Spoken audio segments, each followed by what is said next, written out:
Le 4 septembre 1987, en pleine zone désertique au nord d'El Paso, dans l'État du Texas aux États-Unis, des employés du service des eaux de la ville interviennent pour une simple réparation. Mais ce qui devait être qu'une simple intervention de routine va très vite basculer dans l'horreur. Par accident, les employés découvrent des restes humains à moitié enterrés. Une découverte macabre qui révélera bientôt l'une des affaires criminelles les plus sordides de l'histoire de l'État. Bonjour à toi, âme innocente, je suis Azazel, l'archange des ténèbres.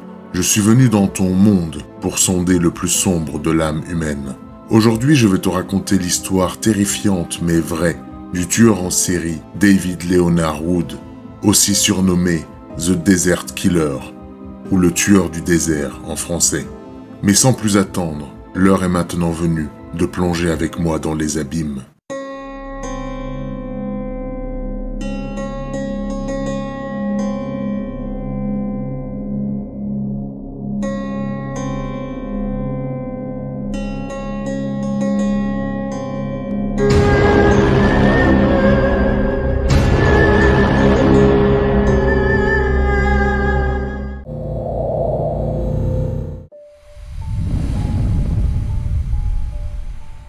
Mais commençons par le commencement.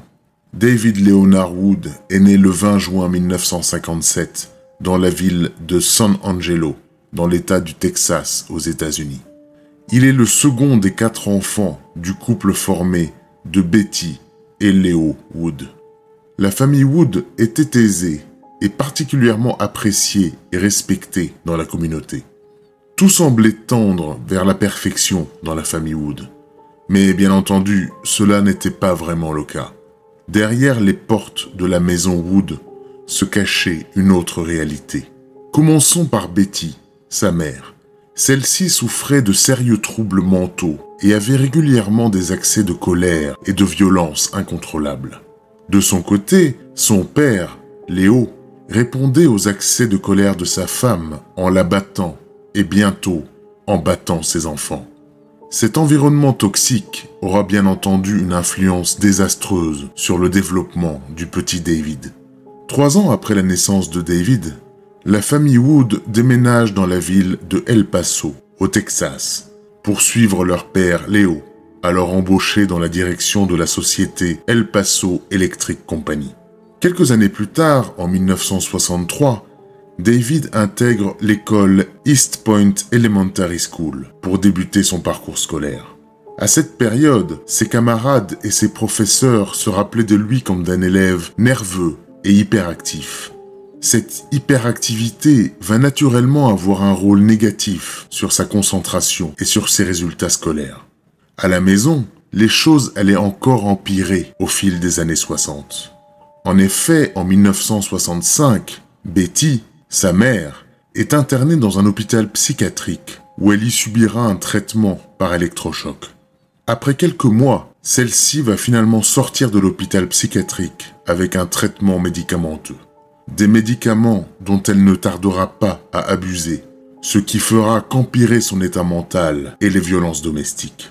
En 1967, alors âgé de 10 ans, David, toujours autant hyperactif, commençait à montrer des déséquilibres mentaux assez importants, poussant ses parents à l'interner lui aussi dans un hôpital psychiatrique. Cette période d'hospitalisation va naturellement le décaler dans sa scolarité. De son côté, David, voyant qu'il n'était plus au niveau de ses camarades, commençait petit à petit à perdre tout intérêt pour l'école. Malgré cela, il continuait tant bien que mal à passer de classe en classe, en faisant le strict minimum. En 1971, alors âgé de 14 ans, il sort diplômé de la East Point Elementary School et intègre la Parkland High School pour débuter ses études secondaires. Mais à partir de cet âge, David avait totalement perdu pied. Il ne se rendait quasiment plus à l'école et passait la plupart de son temps à traîner dans les rues de El Paso. C'est aussi vers cet âge qu'il commence à consommer de l'alcool et des stupéfiants. En 1974, alors âgé de 17 ans, David décide d'abandonner l'école avant de finir ses études secondaires pour rentrer dans la vie active. Il tentera même à cette même période d'intégrer l'armée américaine. Mais sa candidature fut directement rejetée après avoir été soumis à des tests psychologiques. À partir de cette date, David va enchaîner les petits boulots précaires, une situation qui l'enfermera encore plus dans son instabilité mentale. Et bientôt, sa véritable personnalité va faire surface, et celui-ci va progressivement entrer dans une spirale négative. Nous sommes maintenant en 1976.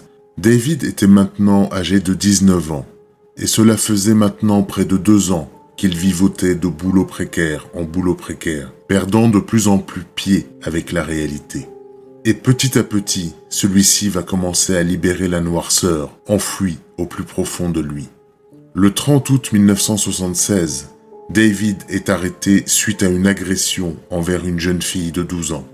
Emmené au poste de police, il avouera très vite avoir effectivement agressé la jeune fille. Et il avouera aussi avoir des pulsions difficilement contrôlables depuis déjà quelques mois. Après ces aveux, David est donc bien entendu inculpé et envoyé devant le juge. Il sera condamné à 5 ans de prison. 2 ans après son incarcération, le 28 décembre 1978, David sera libéré pour bonne conduite et celui-ci reprend sa vie normalement. Pour un temps, en tout cas. Mais très vite, ses pulsions incontrôlables vont revenir. En effet, en mars 1980, David va agresser et abuser de 2 jeunes filles en l'espace d'une semaine. Après avoir été reconnu par une de ses victimes, David est arrêté le 20 mars 1980 et envoyé une nouvelle fois devant le juge. Pour cette récidive, celui-ci sera cette fois-ci condamné à 20 ans de prison. L'histoire aurait pu s'arrêter là. Malheureusement, il n'en sera rien. Durant sa seconde incarcération, David va se comporter comme un prisonnier modèle, participant aux tâches les plus difficiles de la prison. Il insistera aussi pour participer à quelques programmes de réhabilitation. Son comportement va une nouvelle fois porter ses fruits. Après un avis favorable des psychiatres de la prison, David recevra un avis favorable pour une demande de libération conditionnelle. Après seulement 6 ans d'incarcération sur sa peine de 20 ans, David Wood est donc libéré le 14 janvier 1987. À sa sortie de prison, il affirmera vouloir définitivement se ranger et mettre de l'ordre dans sa vie. David retourne donc vivre dans la ville de El Paso et trouve un travail de vendeur dans un magasin de meubles. Durant ses temps libres, il va commencer à fréquenter des bars ou des boîtes de nuit dans lesquelles se produisaient des danseuses. À la même période, il intégrera aussi un club de motards. En ce début d'année 1987, David Wood semblait effectivement s'être rangé et avoir trouvé une certaine stabilité. Mais comme vous vous en doutez, il n'en était rien. David était en réalité une véritable cocotte minute sous pression, prête à exploser à n'importe quel moment. Et malheureusement, ce qui devait arriver allait inévitablement arriver. Le 15 février 1987, Marjorie Knox, 14 ans, est portée disparue par sa famille. Celle-ci avait rejoint un groupe d'amis la veille, le 14 février, pour fêter la Saint-Valentin dans la ville de El Paso. Mais après la soirée avec ses amis, celle-ci n'avait plus donné de signe de vie. À ce stade, la police considérait ce cas comme une simple fugue et conseille à la famille de patienter un peu le temps que celle-ci revienne au domicile familial. Mais 3 semaines plus tard, le 7 mars 1987, Melissa Alaniz, 13 ans, est elle aussi portée disparue par sa famille. La famille de Melissa va déclarer à la police que depuis quelques mois, leur fille traînait avec des motards dans la ville d'El Paso. Là aussi, la police temporise, mettant en avant la théorie de la fugue. Mais les semaines vont passer et les jeunes filles ne vont pas réapparaître. Le 7 juin 1987, Desiree Whitley, 15 ans, est portée disparue. Des témoins déclareront l'avoir croisée juste avant sa disparition dans un magasin du centre de El Paso en compagnie d'un homme plus âgé. Mais la description de cet homme ne pouvait pas être faite clairement. Bien plus tard, durant l'enquête, il s'avérera que Desiree Whitley habitait à quelques centaines de mètres de la maison de David Wood. Mais à cette période, il était juste question de disparition, et aucun lien direct n'était encore fait entre ces différentes affaires. Le 10 juin 1987, Karen Baker, 20 ans, est à son tour portée disparue. Durant l'enquête, des témoins affirmeront l'avoir vue pour la dernière fois quelques jours plus tôt, le 5 juin 1987, près du Hawaiian Royal Motel. Mais lors de cette même enquête, la mère de Karen affirmera être convaincue que sa fille avait été enlevée par un cartel mexicain. Cette déclaration, qui s'avérera plus tard être totalement fausse, mènera la police et même le FBI sur des fausses pistes. Quelques jours plus tard, le 28 juin 1987, Cheryl Lynn Vasquez Dismuke, 19 ans, est portée disparue après être sortie acheter des cigarettes dans la ville de El Paso. L'enquête de la police révélera que Cheryl avait été vue quelques minutes avant sa disparition parlant à un homme plus âgé dans une camionnette. Mais là encore, la description de cet homme n'avait pu être faite clairement. À ce stade, la police constatait ces disparitions, mais n'arrivait pas encore à faire le moindre lien entre elles. Et sans lien commun, il ne pouvait pas y avoir encore une affaire commune. De son côté, David continuait sa vie tranquillement entre son travail et ses sorties nocturnes avec son club de motards. À cette période, il était encore très loin d'être soupçonné de quoi que ce soit, et les disparitions inquiétantes vont continuer. Le 3 juillet 1987, Angelica Frosto, 17 ans, est portée disparue par sa famille. Angelica était connue pour être une fugueuse récidiviste. Malgré son histoire de fugueuse, la police fait quand même une enquête de voisinage et apprend que quelques heures avant sa disparition, elle avait été vue montant à l'arrière d'une moto. Le temps passait et les disparitions se multipliaient. La police s'en inquiétait bien entendu, mais à ce stade, il n'y avait que des récits et rien d'autre. Et aucune preuve reliant ces disparitions n'était apparue. Un mois plus tard, le 20 août 1987, Rosa Maria Casio, 24 ans, est portée disparue. Sa famille déclara que Rosa s'était rendue à El Paso en voiture vers le 12 août et qu'elle avait disparu à ce moment-là.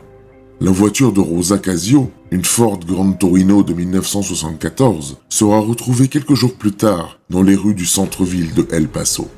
Le 2 septembre 1987, Dawn Mary Smith, 14 ans, est portée disparue par des proches. Celle-ci s'était disputée avec ses parents en juin 1987 avant de fuguer. Mais malgré sa fugue, la famille avait gardé contact avec elle jusqu'au 28 août 1987, la date présumée de sa disparition. L'enquête de la police mènera à une déclaration étrange d'un témoin affirmant que Dawn Smith avait été tuée près d'une propriété de la ville de El Chaparral. Mais la police ne peut jamais prouver si cette déclaration était vraie ou fallacieuse. En ce début septembre 1987, les disparitions se multipliaient. Mais la police n'arrivait toujours pas à établir de lien entre les affaires, ni à obtenir des informations concrètes. Le mystère semblait total. Pourtant, une découverte allait bientôt tout bouleverser et mettre en lumière une vérité terrifiante. Le 4 septembre 1987, des employés du service des eaux de la ville de El Paso se rendent dans le désert au nord-ouest de la ville pour une intervention mineure sur un des distributeurs du réseau. Arrivés sur place, les employés remarquent un bout de tissu effleurant à la surface du sol. Par curiosité, ils se rapprochent et découvrent avec horreur que le tissu cachait en réalité le corps d'une jeune fille à moitié enterrée dans le sable. Pris de panique, les employés se dirigent vers leur véhicule et décrivent la situation et leur découverte à leur centrale. La police, avertie par leur société, arrivera sur les lieux 20 minutes plus tard et constatera la découverte du corps de Rosa Maria Casio. À la découverte du corps, l'enquête débute et un périmètre de quelques centaines de mètres est défini autour du lieu de la découverte du corps pour la récupération du moindre indice. Une brigade canine sera même mise à contribution pour repérer la moindre preuve. Après quelques heures d'investigation, le cri d'un policier de la brigade canine se fait entendre à une centaine de mètres du lieu de la découverte du corps de Rosa Casio. Les enquêteurs se précipitent alors vers le policier de la brigade canine et constatent qu'un second corps avait été retrouvé en état de décomposition avancée. les 2 corps seront emmenés à la morgue. Et quelques jours plus tard, le second corps fut identifié par la famille comme étant celui de Karen Baker. Le médecin légiste conclura que les 2 jeunes filles avaient été toutes les 2 frappées et étranglées de la même manière. Cette découverte sera clé dans cette histoire, puisqu'à partir de ce moment-là, les disparitions mystérieuses de El Paso seront attribuées à un tueur en série. La police avait maintenant un point de départ. La découverte de ces corps va aussi très vite fuiter dans la presse, et le surnom de The Desert Killer, ou le tueur du désert, fera pour la première fois son apparition. Après la découverte des corps, la police, maintenant à la recherche d'un tueur en série, fait un appel à témoins, et cette initiative va très vite porter ses fruits. En effet, le 19 septembre 1987, la police est contactée par une jeune femme nommée Judith Kelling Brown, une prostituée de El Paso. Celle-ci souhaitait raconter la mésaventure qu'elle avait vécue avec un homme quelques semaines plus tôt. Elle déclara qu'entre le 6 juillet et le 7 août 1987, elle avait été abordée par un homme dans une camionnette. Et après quelques minutes de discussion, elle était montée avec lui. Elle a ensuite affirmé que l'homme l'avait conduite au nord de la ville, en direction du désert. Arrivé dans un endroit isolé, il s'était arrêté, avait sorti une arme et lui avait demandé de sortir de la camionnette. Il l'avait ensuite attachée et avait abusé d'elle.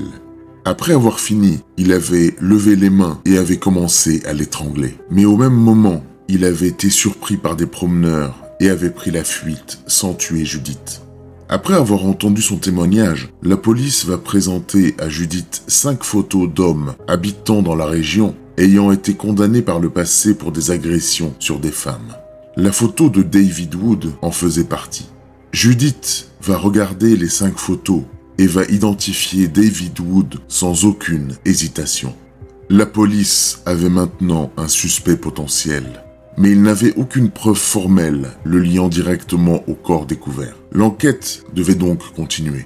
Le 20 octobre 1987, des randonneurs découvrent par pur hasard 2 corps à près de 1,5 km du lieu où les 2 premiers corps ont été retrouvés.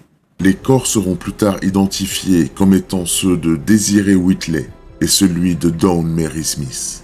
Plus tard, à quelques centaines de mètres, un autre corps sera retrouvé, celui d'une autre jeune femme disparue nommée Ivy Williams.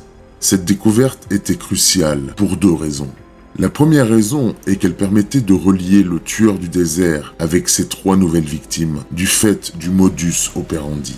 La seconde raison est que le lieu de la découverte des corps correspondait au lieu décrit par la survivante Judith Kelly Brown. D'un coup, David était passé de suspect potentiel à suspect principal des meurtres. À partir de cet instant, la police va interroger les différents témoins des différentes disparitions et ces témoins vont identifier David, sa moto et sa camionnette. Pour la police, il ne faisait plus aucun doute. Ils tenaient leur tueur du désert, et ce tueur du désert était David Wood. Un mandat d'arrêt est alors directement émis, et le 23 octobre 1987, il est arrêté et incarcéré. En attendant les avancées sur l'enquête des meurtres, David est dans un premier temps envoyé devant le juge pour l'agression et la tentative de meurtre de Judith Kelling Brown. Malgré le fait qu'il clamait haut et fort son innocence, il fut condamné à 50 ans de prison. Après son incarcération, la police va mener une perquisition dans l'appartement de David. Ils ne trouveront rien de concluant, mis à part un aspirateur contenant des fibres textiles identiques à celles retrouvées sur les différentes scènes de crime. Quelque temps plus tard, un co-détenu déclara que David se vantait sans cesse des meurtres des jeunes femmes. Cette déclaration du co-détenu, ainsi que les découvertes sur les fibres textiles, vont mener le procureur de l'État du Texas à ouvrir le procès de David Wood pour les meurtres de Williams, Whitley, Baker, Frosto, Casio et Smith. Malgré le fait que Wood clamait toujours son innocence et que, il faut l'avouer, les preuves l'incriminant étaient très minces, Son procès pour meurtre s'ouvre en novembre 1992 sur les bases du témoignage de Judith Kelling, du témoignage du co-détenu et sur les preuves textiles. Après quelques semaines de procès, durant lesquels les spécialistes vont se succéder à la barre, David Wood est finalement condamné à mort le 14 janvier 1993. Depuis cette date, David Wood clame toujours son innocence, ce qui fait que son exécution fut plusieurs fois repoussée à cause des recours de ses avocats. La dernière date d'exécution était programmée au 13 mars 2025, mais celle-ci fut une nouvelle fois suspendue le 11 mars 2025. À la sortie de cette vidéo, David Wood est toujours emprisonné à la prison de West Livington en attendant son exécution. Voilà, âme innocente, la terrifiante histoire de David Leonard Wood, aussi surnommé The Desert Killer. Une histoire terrifiante, mais aussi très controversée, du fait du peu de preuves menant à sa condamnation à mort. Certains continuent de croire qu'il a été condamné à tort, et d'autres pensent plutôt que de nombreuses autres jeunes femmes ont été aussi ses victimes. Quoi qu'il en soit, cette histoire a traumatisé des familles entières qui méritaient de connaître la vérité. Si tu as aimé cette vidéo, n'hésite pas à t'abonner à la chaîne et à activer la cloche pour recevoir les notifications. N'hésite pas non plus à me suivre sur mes différents réseaux sociaux pour avoir accès à mes actualités. Je suis curieux d'avoir ton avis sur cette affaire dans les commentaires de cette vidéo. Pour ma part, je te donne rendez-vous très bientôt pour une nouvelle histoire terrifiante. À très vite dans tes cauchemars.